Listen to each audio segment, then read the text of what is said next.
pemerintah Kabupaten Manggarai mengucapkan terima kasih kepada segenap masyarakat yang memberikan respons, memberikan reaksi, memberikan masukan-masukan dan kritikan-kritikan berkaitan dengan rencana yang sudah dianggarkan dalam APBD 2023. Yang perlu disampaikan untuk menjadi pemahaman kita bersama itu adalah berkaitan dengan latar belakang. Ya. Latar belakang ini tentu ada hubungannya dengan kota yang semakin berkembang dengan cepat, dengan penduduk yang makin beragam, dengan jumlah penduduk yang semakin bertambah.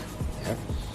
Itu artinya kebutuhan-kebutuhan masyarakat juga makin beragam, termasuk kebutuhan akan sarana rekreasi baik bagi individu maupun keluarga, juga sarana olahraga santai dalam pengertian bahwa olahraga rekreasi ya.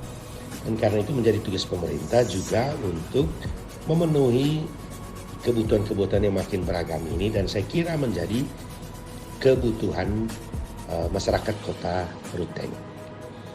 Yang perlu dipahami bersama adalah ini bukan saja ide dari pemerintah Kabupaten Manggarai, tetapi merupakan masukan dari segenap masyarakat kota, baik di Kota Ruteng ini sendiri maupun masyarakat Kota Ruteng yang sudah berdomisili di tempat lain.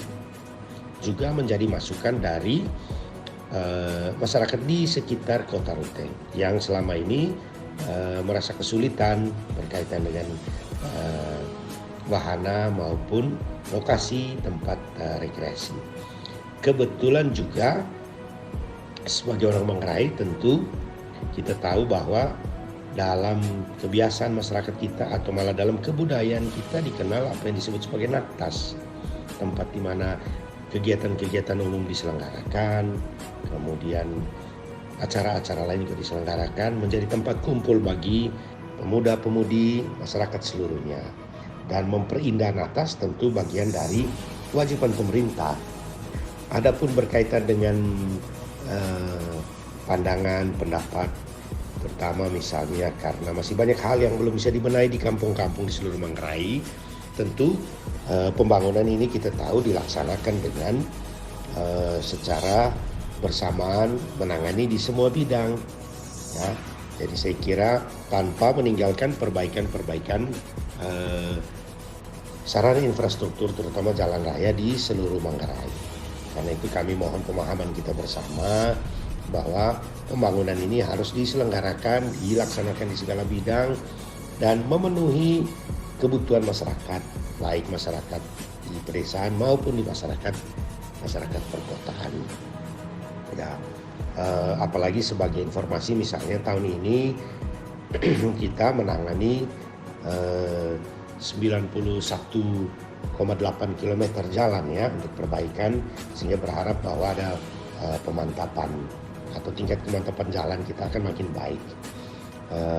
91,8 km ini dengan dana-dana yang bersumber baik dari DAK maupun dari DAU dan dari pinjaman daerah. Jadi ada 3 sumber. Itu kita gunakan untuk rehabilitasi, untuk peningkatan jalan maupun untuk pemeliharaan jalan-jalan kabupaten yang ada. Jadi total sebenarnya akan kita benahi adalah sebanyak 91,8 kilo. Sedangkan dana yang terserap untuk 91,8 kilo di jalan ini, penanganan jalan ini adalah sebanyak 132 miliar. Untuk taman kota ini sendiri sebesar 3,5 miliar. Ya, jadi kalau kita bagi 3,5 miliar untuk taman kota dibandingkan dengan 132 miliar yang untuk perbaikan jalan kabupaten, saya kira dengan proporsi hanya 2% juga tidak akan terlalu atau tidak akan menangani terlalu banyak hal untuk jalan raya ya. Namun demikian tentu masukan-masukan ini akan menjadi perhatian pemerintah. Dengan demikian yang saya mau katakan bahwa revitalisasi lapangan Motangrua yang akan bertransformasi menjadi mata selabar masyarakat Manggarai, masyarakat Kota Ruteng itu akan tetap dilaksanakan pada tahun ini, dan kami berterima kasih untuk semua kritik, untuk semua masukan. Pemerintah Kabupaten Manggarai juga secara resmi menyampaikan ucapan terima kasih kepada pemerintah Republik Indonesia melalui Kementerian Pariwisata dan Ekonomi Kreatif Republik Indonesia yang tahun ini setelah tertunda dari tahun yang lalu, tahun ini kembali menganggarkan dan akan melaksanakan pembangunan amphitheater di Kabupaten Manggarai. Kita akan tempatkan itu di lapangan Motang Rua sehingga menambah fungsi dari lapangan Motang Rua itu sendiri. Ucapan terima kasih ini penting kami sampaikan mengingat bahwa kebutuhan masyarakat, terutama kebutuhan pemuda, orang-orang muda Kota Ruteng dan wilayah-wilayah sekitarnya adalah adanya tempat di mana mereka bisa mempertunjukkan hasil karya seni mereka, seni pertunjukan dan lain-lain kepada khalayak ramai.